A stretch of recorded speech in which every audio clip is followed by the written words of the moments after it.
بسم اللہ الرحمن الرحیم۔ حضرت لوط علیہ السلام اللہ کے ایک برگزیدہ نبی تھے۔ آپ علیہ السلام حضرت ابراہیم علیہ السلام کے دور زمانہ میں اہل سدوم کی رہنمائی کے لیے نبوت کے منصب پر فائز ہوئے۔ سدوم کے آس پاس 5 نہایت ہی خوبصورت شہر آباد تھے۔ یہ علاقے نہایت ہی سرسبز و شاداب اور قدرت کی فیاضی کا حسین شاہکار تھے۔ یہاں باغات کی کثرت تھی، لہلہاتی کھیتیاں یہاں کی ضرورت سے کہیں زیادہ تھیں۔ اردن، شام اور اسرائیل کے درمیان بسا ہوا یہ خوبصورت علاقہ نہایت ہی زرخیز تھا۔ یہی وجہ تھی کہ آس پاس کی بستیوں کے لوگ بھی اپنی معاشی اور غذائی ضروریات کو پورا کرنے کے لیے ان بستیوں کی طرف آتے تھے۔ مگر یہ بات سدوم کے لوگوں کو بالکل بھی پسند نہ تھی۔ ان کے خیال میں ان بستیوں میں پیدا ہونے والے پھلوں، اناجوں اور سبزیوں پر صرف ان کا ہی حق تھا۔ وہ نہیں چاہتے تھے کہ دوسری بستیوں کے لوگ ان کے علاقے میں آئیں۔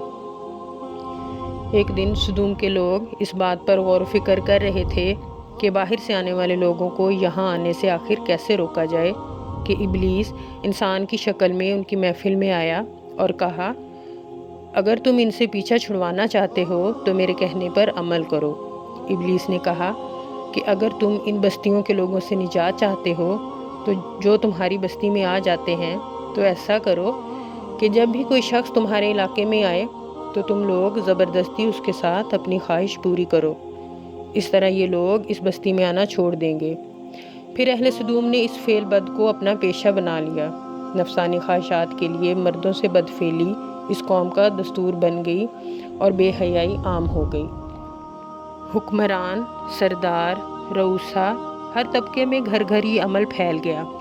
بھری محفل میں یہ لوگ اس فحاشی کے کام کو کر کے خوش ہوتے تھے۔ تلمود میں لکھا ہے کہ اہل سدوم اپنی روزمرہ کی زندگی میں سخت ظالم، دھوکے باز اور بدکار تھے۔ کوئی بھی مسافر ان کے علاقے سے بخیریت نہ گزر سکتا۔ کوئی غریب ان کی بستیوں سے روٹی کا ایک ٹکڑا نہ پا سکتا تھا۔ بارہا ایسا ہوتا کہ باہر کا آدمی ان کے علاقے میں پہنچ کر فاقوں سے مر جاتا اور یہ اس کے کپڑے اتار کر اس کی لاش کو برہنہ دفن کر دیتے۔ حضرت لوط علیہ السلام نے انہیں توحید کی دعوت دی اور بدکاری کے اس گھناؤنے عمل سے توبہ کرنے کا حکم دیا۔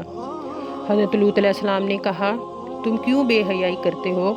کیا تم عورتوں کو چھوڑ کر لذت حاصل کرنے کے لیے مرد کی طرف مائل ہوتے ہو؟ حقیقت یہ ہے کہ تم لوگ احمق ہو۔ حضرت لوط علیہ السلام اہل سدوم کو دن رات واعظ و نصیحت کرتے، لیکن قوم لوط پر اس کا کوئی اثر نہ ہوتا، بلکہ وہ بہت فخریہ انداز میں یہ کام کرتے تھے اور انہیں حضرت لوط علیہ السلام کا بار بار سمجھانا برا لگتا۔ لہٰذا انہوں نے صاف صاف کہہ دیا کہ اگر تم ہمیں اسی طرح برا بھلا کہتے رہے اور ہمارے کاموں میں مداخلت کرتے رہے تو ہم تمہیں اپنے شہر سے نکال دیں گے۔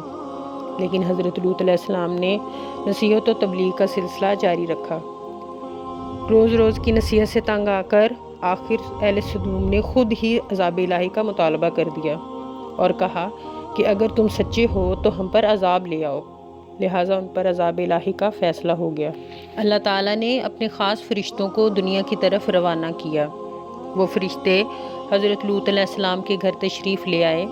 حضرت لوط علیہ السلام نے جب ان خوبصورت نوعمر لڑکوں کو دیکھا تو سخت گھبراہٹ اور پریشانی میں مبتلا ہو گئے۔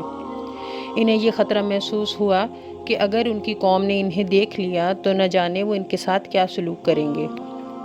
ویڈیو پسند آئے تو چینل کو سبسکرائب کریں، ویڈیو کو لائک کریں، شیئر کریں اور اپنی رائے دینے کے لیے کمنٹ کریں۔ حضرت لوط علیہ السلام کی بیوی کا نام وائلہ تھا اور وہ آپ علیہ السلام پر ایمان نہ لائی تھی۔ وہ منافقہ تھی اور کافروں کے ساتھ تھی۔ لہٰذا اس نے اہل سدوم کو جا کر یہ خبر دے دی کہ حضرت لوط علیہ السلام کے گھر خوبصورت نوجوان مہمان آئے ہیں۔ یہ سن کر بستی والے دوڑتے ہوئے حضرت لوط علیہ السلام کے گھر پہنچے۔ حضرت لوط علیہ السلام نے کہا، اے قوم، یہ جو میری قوم کی لڑکیاں ہیں یہ تمہارے لیے جائز اور پاک ہیں۔ اللہ سے ڈرو اور مجھے میرے مہمانوں کے سامنے رسوا نہ کرو۔ کیا تم میں سے کوئی بھی شائستہ آدمی نہیں؟ حضرت لوط علیہ السلام کی بات سن کر وہ لوگ بولے، تم بخوبی واقف ہو کہ ہمیں تمہاری لڑکیوں سے کوئی حاجت نہیں، اور جو ہماری اصل چاہت ہے اس سے بھی تم اچھی طرح واقف ہو۔ حضرت لوط علیہ السلام نے گھر کے دروازے بند کر دیے اور ان جوانوں کو ایک کمرے میں چھپا دیا۔ ان بدکار لوگوں نے آپ علیہ السلام کے گھر کا گھیراؤ کر لیا اور کچھ دیوار پر چڑھنے کی کوشش کرنے لگے۔ حضرت لوط علیہ السلام اپنے مہمانوں کی عزت کے خیال سے بہت گھبرا گئے۔ فرشتوں نے جب حضرت لوط علیہ السلام کی یہ کیفیت دیکھی تو حقیقت بیان کرتے ہوئے کہا، اے لوط، ہم تمہارے رب کی طرف سے بھیجے ہوئے فرشتے ہیں، یہ لوگ ہرگز تم تک نہیں پہنچ سکیں گے۔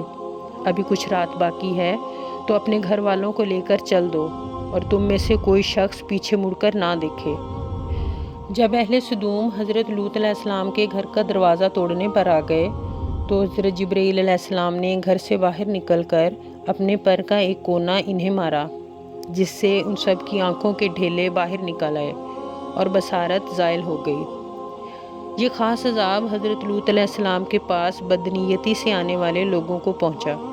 ادھر حضرت لوط علیہ السلام حقیقت جان کر اپنے اہل خانہ کے ساتھ رات ہی کو نکل کھڑے ہوئے، لیکن کچھ دور جانے کے بعد ان کی بیوی وائلہ اپنی قوم کی طرف واپس پلٹ گئی اور قوم کے ساتھ ہی جہنم رسید ہو گئی۔ صبح کا آغاز ہوا تو اللہ کے حکم سے حضرت جبرائیل علیہ السلام نے بستی کو اپنے پر سے اکھاڑ دیا اور پھر اپنے بازو پر رکھ کر آسمان پر چڑھ گئے۔ پھر اس بستی کو زمین پر دے مارا، جس کے بعد ان پر پتھروں کی بارش ہوئی۔ جب یہ پتھر ان کو لگتے تو سر پاش پاش ہو جاتے۔ صبح سویرے شروع ہونے والا یہ عذاب اشراق تک پوری بستی کو نیست و نابود کر چکا تھا۔ استغفر اللہ۔ قوم لوط کی ان خوبصورت بستیوں کو اللہ تعالیٰ نے انتہائی بدبودار اور سیاہ جھیل میں تبدیل کر دیا، جس کے پانی سے رہتی دنیا تک کوئی فائدہ نہ اٹھا سکے گا۔ سمندر کے اس خاص حصے میں کوئی جاندار مچھلی، یہاں تک کہ مینڈک وغیرہ بھی زندہ نہیں رہ سکتے، اس لیے اسے ڈیڈ سی یعنی بحریہ مردار کہا جاتا ہے، جو اسرائیل اور اردن کے درمیان واقع ہے۔ ویڈیو اینڈ تک دیکھنے کا شکریہ، جزاک اللہ۔